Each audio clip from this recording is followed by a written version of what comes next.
Welcome back, blade fans, and in particular, automatic knife fans, switchblades. Yes, there's a Microtech box on the table, and we all know that Microtech is primarily a manufacturer of automatics. However, I'd say about 30 to 40% of their recent production have been manuals in the past few years. But let me show you something first before we get started. Here's a very favorite knife of mine that I picked up probably 4 or 5 years ago, pre-pandemic, I think, from a local gun store. I had picked up something else, didn't like it, returned it. Fortunately, they took the return in, and I got this Dirac. Okay, and I had been pronouncing the name Dirac incorrectly. The knife was named after a physicist, a very popular one, Paul Dirac, and you can look him up. Let's get the name correctly there. Okay. This one is from CTS XHP, not a steel you see Microtech using that often. The birth date on this one, that's what they call it, is 12/2019. So that's about right. 5, 6 years ago that this was picked up, probably 5 years ago. So I really like this knife. I don't often like the side placed actuator. I like it on the top, or you could call that the side and this the top. I'm not sure which way you want to go with that. Anyway, I like the knife, but I don't like real teeny knives, although it's got a lot of things going for it in the smaller state.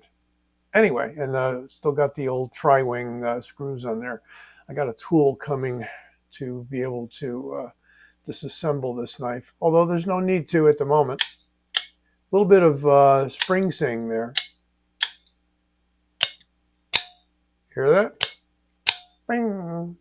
Yeah, I know there's ways to repair that. So, and I may do that, but it doesn't get carried that often.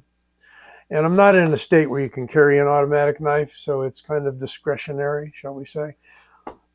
This is what today's review is about. And sorry for taking almost 3 minutes of your precious time to wait for this. There's the famous eagle claw of Microtech. Okay, nicely boxed, and I could actually get it to open, which is cool too. Let's see if we can set that aside. All the usual stuff. This is what you get when you buy these high-end Microtech knives.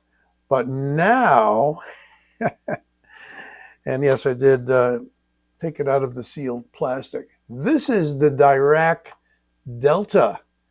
And not only is it the Dirac Delta, it's the Dirac Delta in natural clear, or clear natural. I think it's natural clear finish.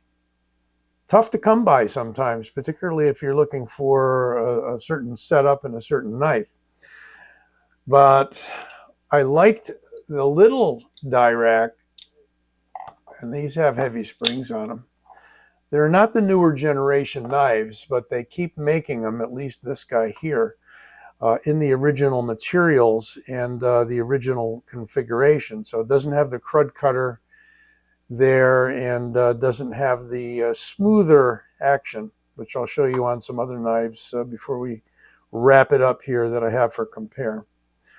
But almost the identical knife is almost identical, a thing. Anyway. Got the same cutouts on the handle, jimping if you want to call them that. Same actuator placed on the, I guess we'll say top of the knife or side, whatever, but you know what I mean. And a similar, if not exact, glass breaker, and very similar, if not exact, pocket clip, deep carry. You switch it to the other side by removing the glass breaker and swinging the clip around. So pretty easily done. And you do need to do it on this particular knife, because the way it goes in the pocket on the right side, your thumb is here. You got to switch the clip over here in order to get it to the, see, I always do this, right? So if it's in the left pocket, all right, if it's in the right pocket, you don't need to switch the clip. If you want your thumb on the actuator when you pull it out of your pocket, my bad. So that is one advantage to the placement of the actuator here. All right, so what we're going to do, I'm going to put the little guy away with its spring sing. Wasn't that a prison? Oh, in California? No, whatever. We're going to put that away and do some measurements on this, but I did want to get you some of the specifics on when it was made. There's your serial number, and sometimes people cover that up, but yeah, you're welcome to know the serial number. Who the heck cares, really? It's made in 3/20/25, so this year in March. This is mid-year right now in July that I'm dropping this video. And this is from a steel M390, not M390 MK, or not MK390. So it's not their special higher carbon, finer carbon particles, what have you, M390 that they have as their proprietary. Droning on here. Must mean I gotta fly the drone today. Overall, it's a long knife, and it's the reason I got it is it's a big boy, 9¼ inches overall. And the blade length right to the handle is a little over 3 3/4. So she's almost a 4-inch blade. Let's see if I can get this accurate for you. Actually, we're going to call it a 3 3/4 inch blade. Other measurements in millimeters, blade stock 3 millimeters. Let's try that again, make sure we got it right. Yep, 3 millimeters. And the handle 12.8 millimeters. Handle in inches, 1/2 inch exactly. That's rare, that comes up that way. And 0.11 on the blade stock. And finally, the weight. It's really grippy, by the way. So you're not going to slide off of that as you push your thumb into it. It's got that stepped, milled out grip area.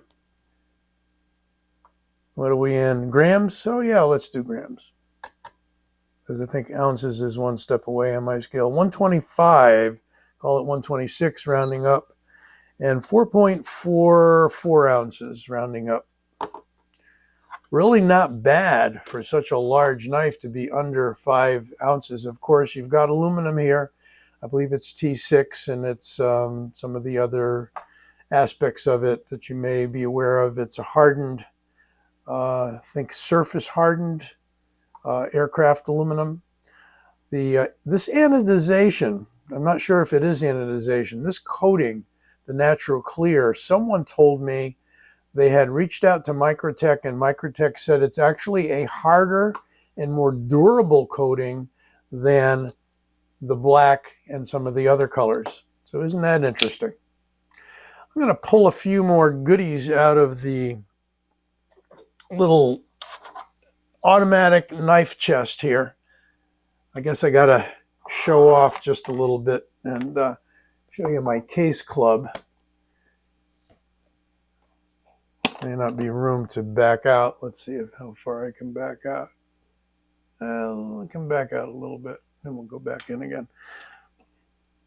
Got this for not too much, and it's got the high density foam in it, which is kind of cool. But there you can see most of the automatic collection. There's a few that wouldn't fit in the case, but we've got 2, 3, 4, 5, 6, 7 times 4, 28. So we've got 28 in this case. And no, I'm not going to pull them all out, but I am going to grab a clear natural what do they call this guy? Cyber, one second. It is the Cypher 2. I was going to call it Cyberpunk, Cyber something. It's the Cypher. And then, not in Clear Natural, we have the Combat Troodon. And so we're going to close this guy up. There will be time at a later point in another review to be able to show you some more goodies from that little chest. So for compare again, getting back to that, the Cypher 2, this has got obviously the edge or side mounted rather than top mounted actuator. And if I've got that terminology wrong, feel free to correct me.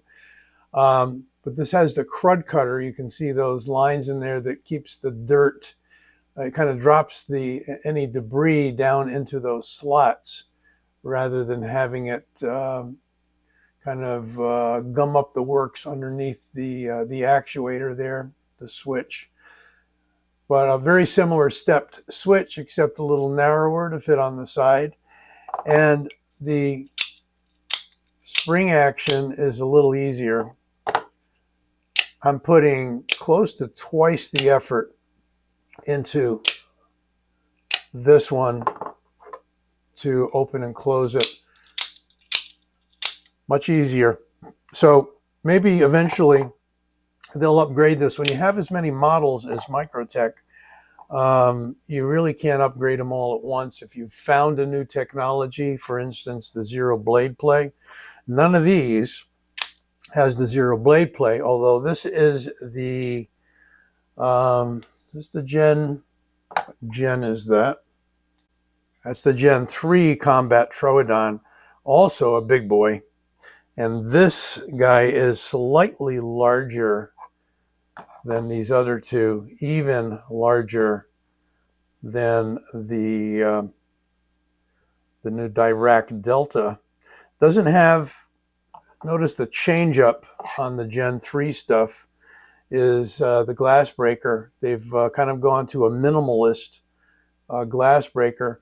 I think it still protrudes enough because when you hold this knife, look at how much handle is left over. Good Lord. Well, on both of them really, but this really protrudes on its own little stanchion there. But you got roughly the same size ceramic. It's not a ceramic ball. I think it's probably a carbide ball, or it could be ceramic. Looks metallic to me. Anyway, mounted on a way different sort of support there. And this knife will come apart by just removing this lanyard screw, if you want to call it that. And also it switches the clip to the other side. You can see the big difference in the clip as well. The old wide spring steel clip that I believe that's steel. Yeah, thought it was titanium. It's not titanium, it's steel. At least the magnet thinks so. But slightly longer blade, if there's a way to compare that. There you go.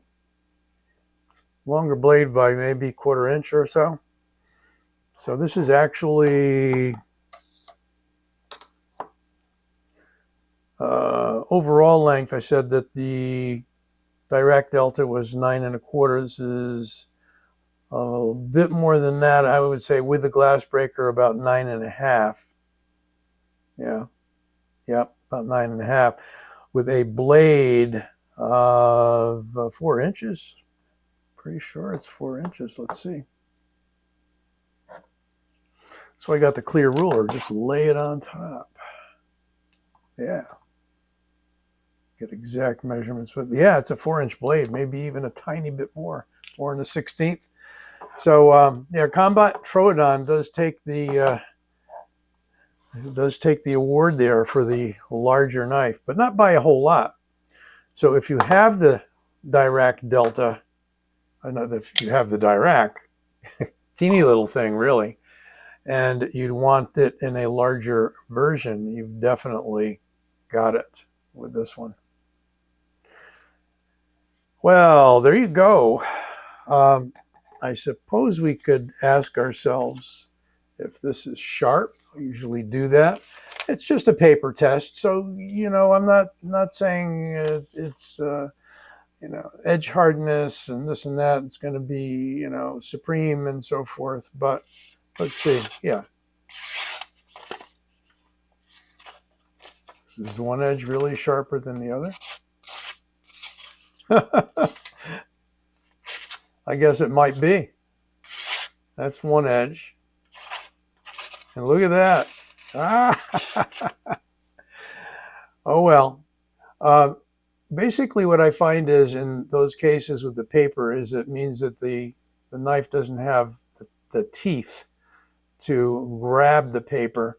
So, you know, if you like a toothy edge, you're going to have to maybe do that on your own. Very narrow bevels on the Microtech knives here, because usually there's a pretty steep bevel on the primary blade bevel there, and therefore on the sharpening bevel, they need to make a very narrow bevel. You can always change that, but you got to be careful, you know, with that steep grind there, that you don't start sharpening it, you know, like halfway up. It's definitely piercy though, and that's the main reason for a dagger style blade, is the pierciness of it. This Cypher is a slicey knife. Yeah, no fails there.